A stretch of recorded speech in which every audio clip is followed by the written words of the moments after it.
Welcome to Running is Cheaper Than Therapy podcast. I am your host, Dr. Weta L. Brown. I inspire and promote movement. I explain how running adds to life from a mental wholeness aspect, how obstacles can be overcome in life to make it to your finish line. Welcome to Running is Cheaper Than Therapy episode 91. Also, welcome to season 6. I hope all of you had a wonderful holiday season. Mine was challenging, but I won't get into all of that. But just know Southwest had a lot to do with it. For those who personally know me, you know the drama I had with getting my luggage from my flight that was canceled to go home for Christmas. I just want to start again by thanking everyone who listens to Running is Cheaper Than Therapy podcast. I want to thank all of my former and future guests. I want to thank all who have dropped a comment, share the podcast with your friends. I appreciate so much all of your support on my passion project, as I call it. This may be my last season, and doing a podcast is time consuming and requires a lot of work and money. So I may be ending this podcast but starting a new one, which won't require as much work, but it'll be fun all the same. Details coming soon on something else that's near and dear to me.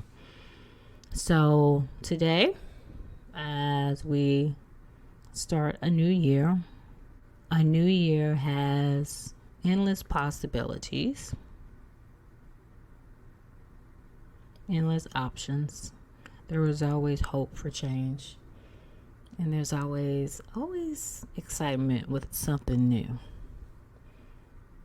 I remember thinking of the holidays, being a kid on Christmas Day, getting new toys, opening presents, and how excited you were, and how you spent hours playing with this new toy or new bike or whatever it was.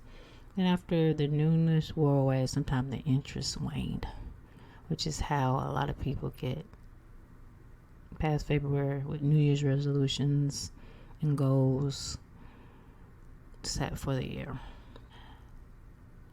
And in order to reach goals, aspirations, you have to be consistent. And I talked about this last year, New Year's first podcast, New Year, New You, which I rebroadcast at the beginning of the year. Today, I want to talk about something else called pivoting. Actually, the pivot is one of my new favorite podcasts, although I watch it on YouTube. All who know me know that I'm a diehard sports fanatic. The reason I love sports as a spectator and as an athlete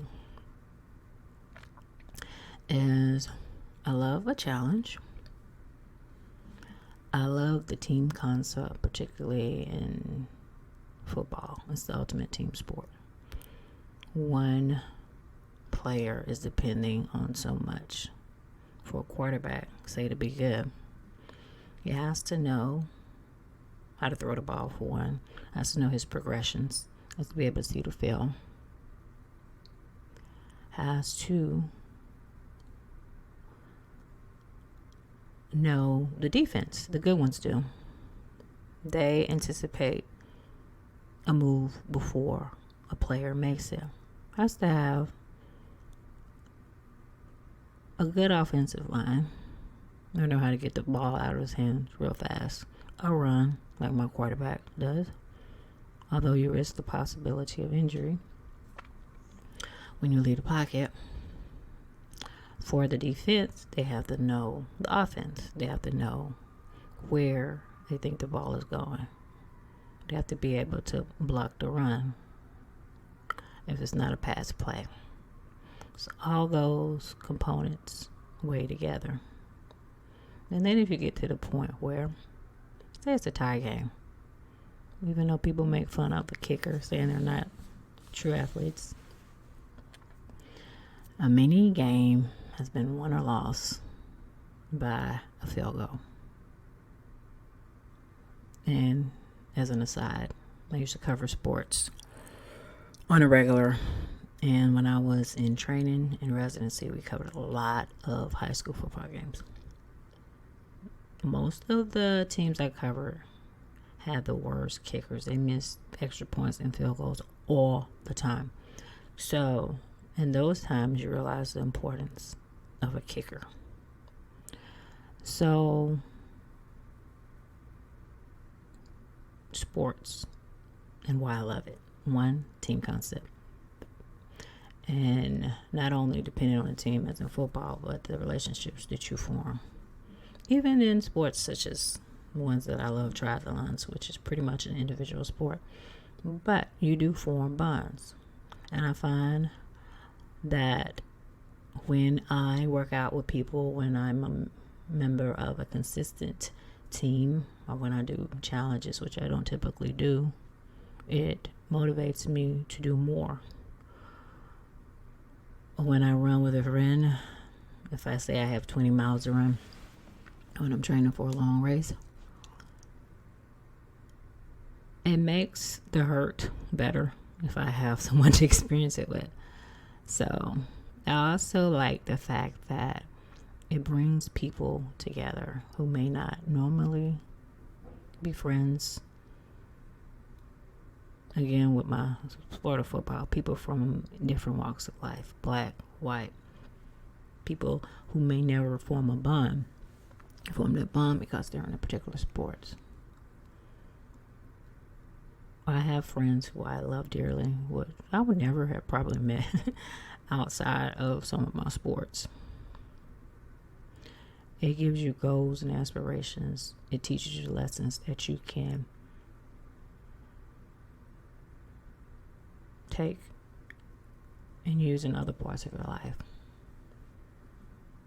Those challenges, those obstacles that you overcome in, say, a sporting event, game, you can use when you're going through in life to have patience, to realize a lot of things are outside of your control, and all you can do is control what you can.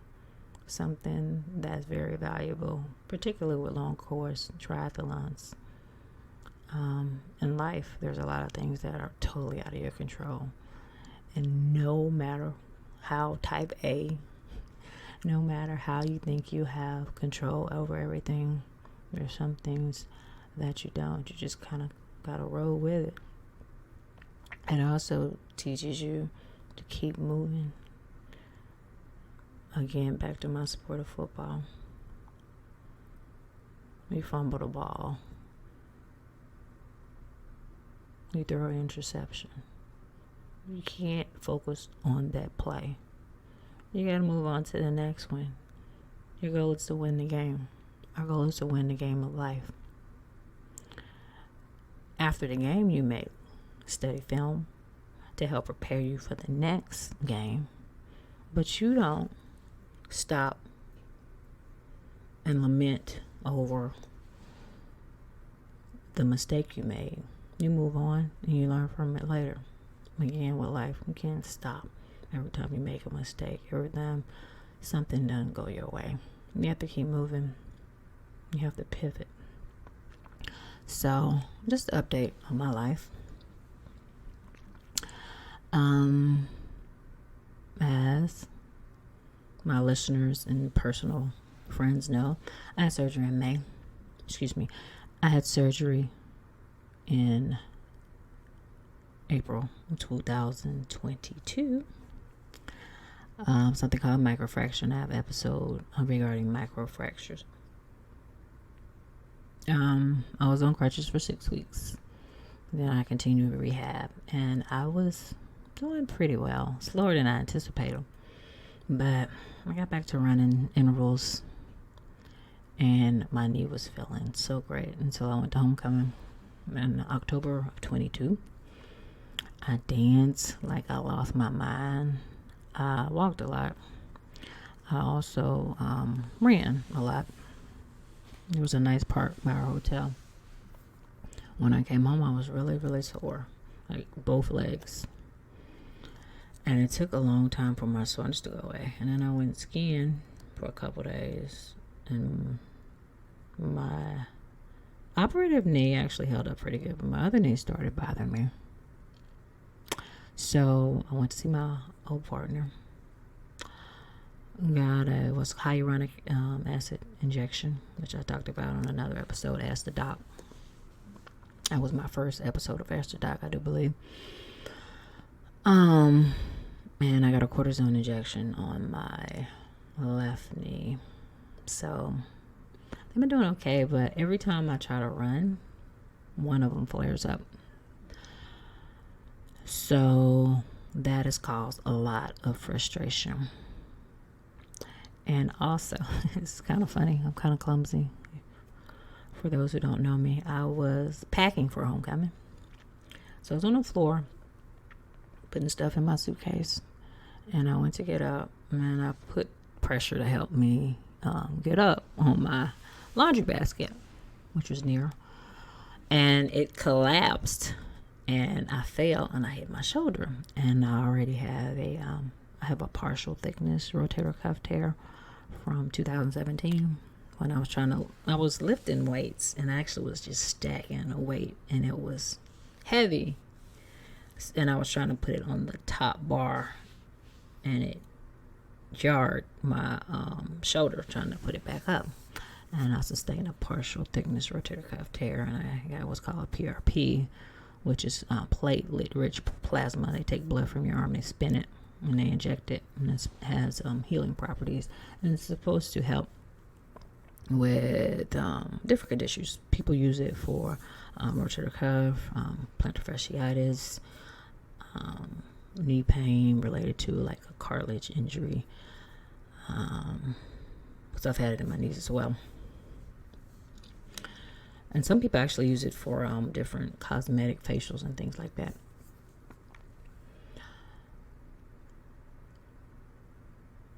So I had a PRP injection initially, and it helped, and then I had one about 2 years ago, and it helped. So I haven't had to have any type of surgery for my shoulder, but it flares up from time to time because I do a lot of swimming training. So my shoulder started bothering me, but I initially didn't notice them when I was at homecoming because I was having time of my life. I was so happy, like my knee feels good, because my knee actually started bothering me homecoming of 21. And it just never got better, and ultimately had that surgery. So maybe I shouldn't go to homecoming, which would not be the case, because I love homecoming, as you probably heard on my episode entitled Homecoming, what it means to come home. So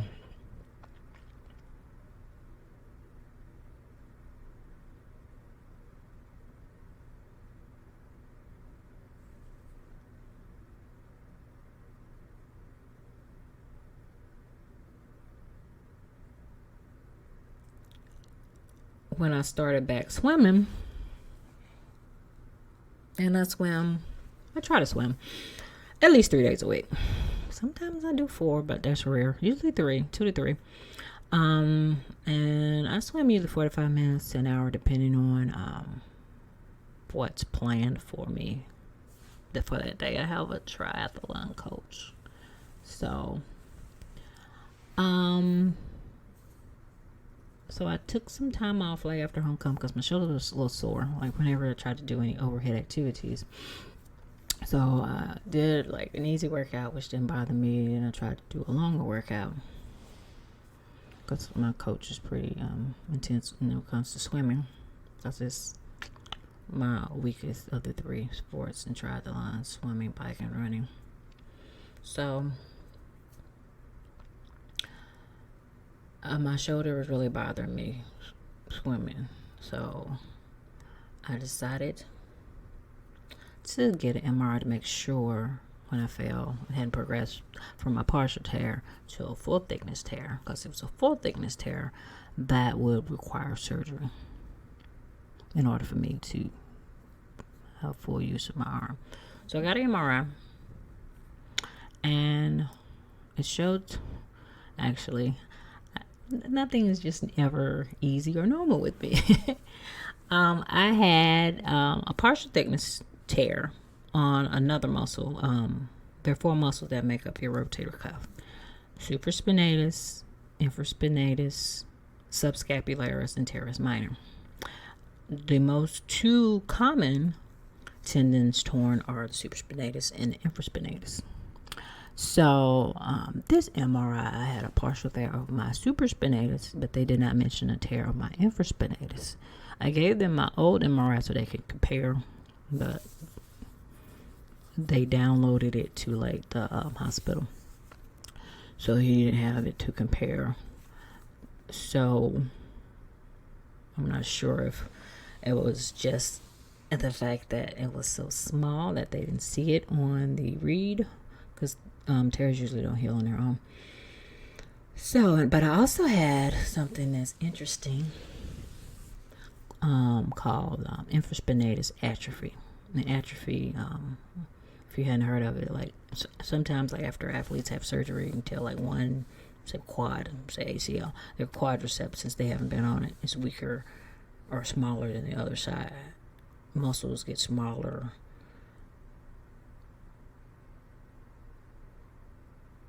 from disuse or following surgery, or oftentimes with infraspinatus and supraspinatus atrophy, after you get a rotator cuff tear, particularly chronic, you get atrophy and something called what's called fatty infiltration, which means it's chronic. Chronic means it's been going on a long time. I didn't have any fatty infiltration. I just had atrophy, and it's rare to have, because it's usually because the nerve that innervates the infraspinatus and the teres minor, the suprascapular nerve, innervate both of those muscles. So it's oftentimes you get atrophy of both, and it's not severe atrophy usually. So sometimes you can have a blockage, such as a cyst or something, if you have a labral tear. Because I'm giving anatomy of the shoulder. If you have a labral tear, which I have on my MRI, I have a labral tear and some bicep stuff going on, but symptomatically they're not significant. The rotator cuff is more significant. So if you have a lesion that puts pressure on that nerve, such as a cyst, where after it leaves your supraspinatus, which is on the top part of the shoulder, it can put pressure on the nerve as it goes into the infraspinatus, and that can cause atrophy. But that was not seen on my MRI. So after my MRI, I went back to see my orthopedic surgeon, and they test your muscles grossly. They ask you to resist against it. So resisting my right side is significantly not weaker than the other, particularly with external rotating your arm out, and that motion is what's controlled by the muscle infraspinatus. So my infraspinatus was weak compared to the other side, but you can tell on overall on general muscle testing, because that side overall was a little bit weaker to the other side, but sometimes that weakness can be just due to pain. But when I we're doing TheraBand exercise, and you see like the red bands, the blue bands, yellow bands people use when they go to physical therapy, I could tell my right side was weaker than the other side, and it just wasn't related to pain. So after that, I had what's called the EMG test, which is a nerve conduction test, where they put electrodes and stimulate your nerve, and they also use needles to stimulate your nerve. And it just confirmed that I had isolated involvement of my infraspinatus. So I really didn't say much. So after that, or during that time, I also had, before I had EMG, I had a cortisone injection to see if that would help calm things down in my shoulder. It helped for maybe 2 days, but it bothers me particularly. I'm right-handed, and it's my right shoulder, so anytime I reach overhead, If I'm doing my hair, because that requires overhead activities, it aggravates me. And it's getting worse instead of better. So I had another PRP injection actually on yesterday from the time of this recording. And it's really sore due to PRP injection. It feels like, not during the injection, actually this time was the best out of the 3 times I had my shoulder down. It feels like you've been sucker punched. Like my shoulder, like I feel like I've been fighting. My shoulder's really, really sore. It hurts to even lift it a little bit. But they're starting to go away. And after that, I'm hoping that it will help this time and I'll be able to get back to swimming, because that's the major thing.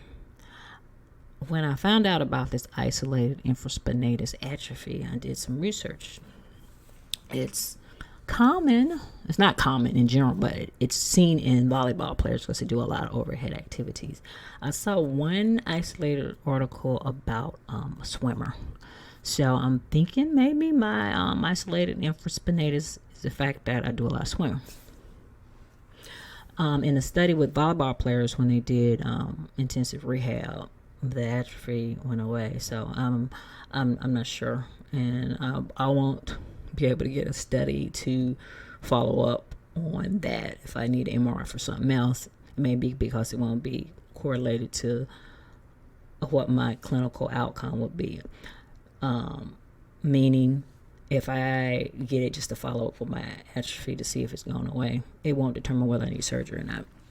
And my insurance won't pay for it, and I'm not going to pay for it because tests are outrageously expensive, even with insurance. So, my course of action now would be to, again, see if this PRP injection works, get back to swimming. I've been doing a challenge, just walking.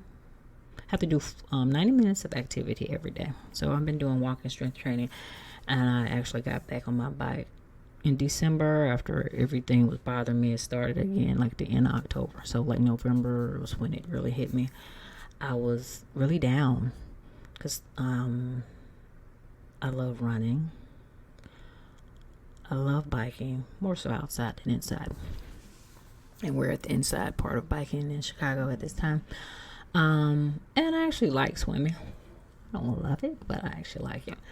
I more so like it with a group, and I was going to a master's class. So I was down because I couldn't do anything active. And it's my stress relief. My job is stressful. Life is stressful, especially around the holidays. So I was like, woe is me, kind of in a dump and doing nothing. And nothing. I'm seriously mean nothing. I worked, watched TV, some work on my podcast, maybe went out a little bit, did a little bit of traveling over the holidays. But I wasn't myself because I had just felt defeated. So it started like a pattern. It's like I don't feel like biking because like I know I can't race because I can't run, I can't swim. I don't really feel like getting on my bike inside. So I really didn't do anything. I can't remember last time I hadn't done anything for this long a period of time. Even after a race, I took some time off, but it wasn't this long. So the challenge has got me back. I'm like, I might not be able to run right now, but I can walk. And I have friends who power walk doing triathlons, a whole marathon. A couple actually. So if all else fails, or I can do aqua bikes, which is swim and bike, depending on what's going on with my shoulder.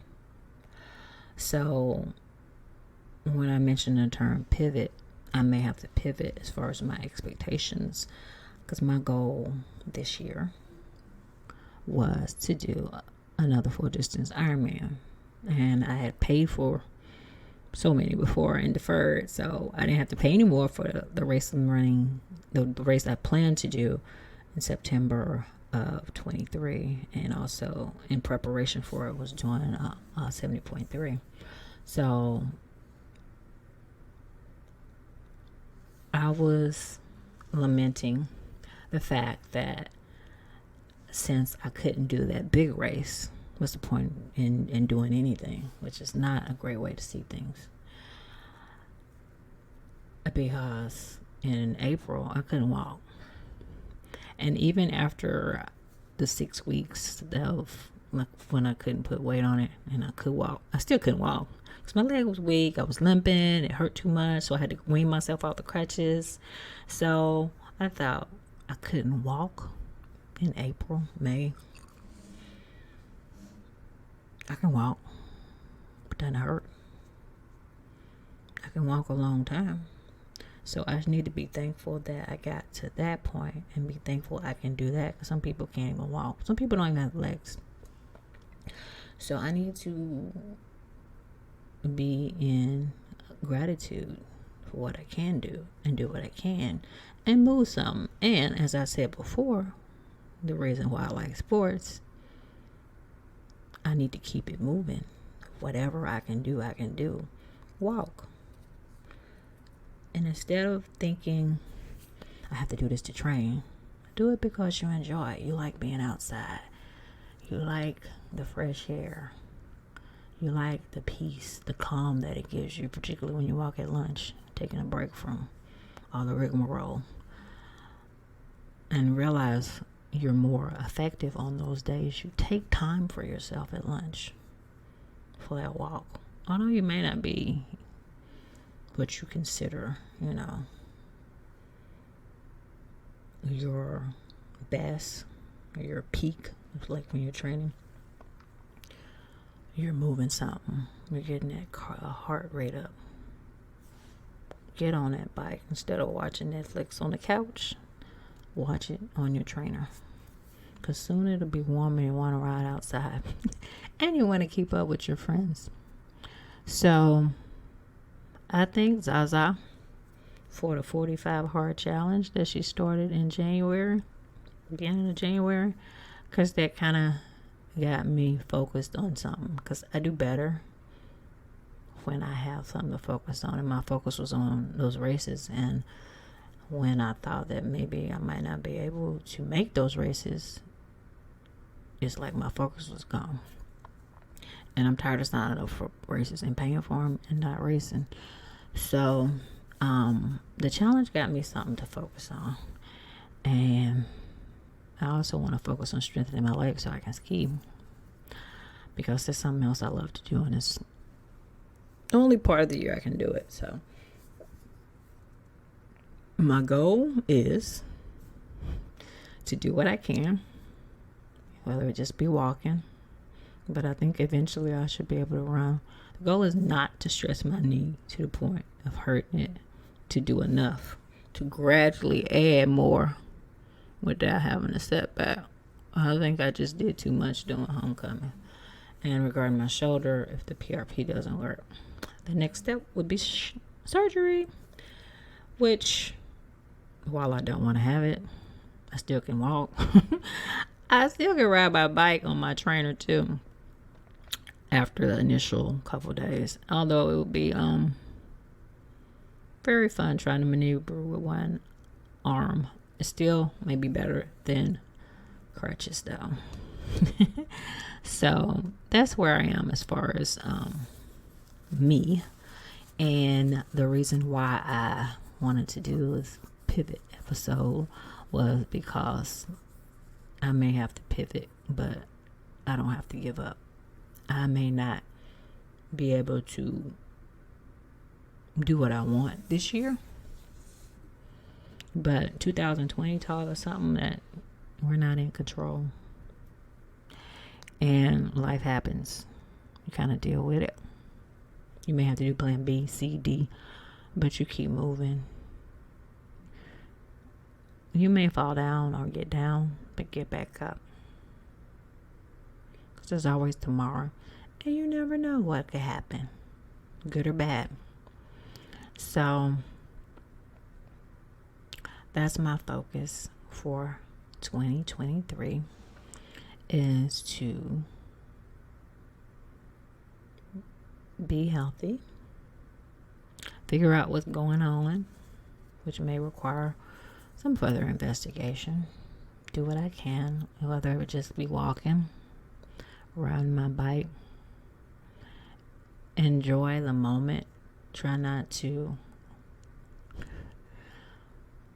regret the fact that I'm not where I was, or be sad about what may happen in the future, but enjoy today, because that's all we have. And that's just not only in relation to sports, but in life. We too often can't enjoy the moment because we're thinking about the past or worrying about the future. But all we have is today.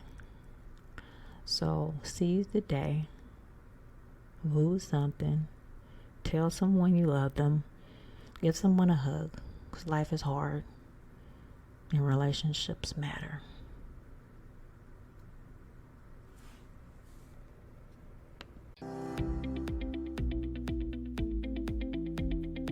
That wraps up this episode of Running is Cheaper Than Therapy podcast. Thank you for tuning in. If you already haven't, please download Running is Cheaper Than Therapy podcast on Apple, Spotify, or however you listen to your favorite podcast. If you have any questions, concerns, or possible show topics, please email runningischeaperthan.therapy, OLB, Omaha Love Brown. Again, that's runningischeaperthan.therapy, Omaha Love Brown @gmail.com. I also can be reached via Instagram, Facebook, Twitter, LinkedIn, and YouTube. Handle We Life, We Love. OUI Life, OUI Love.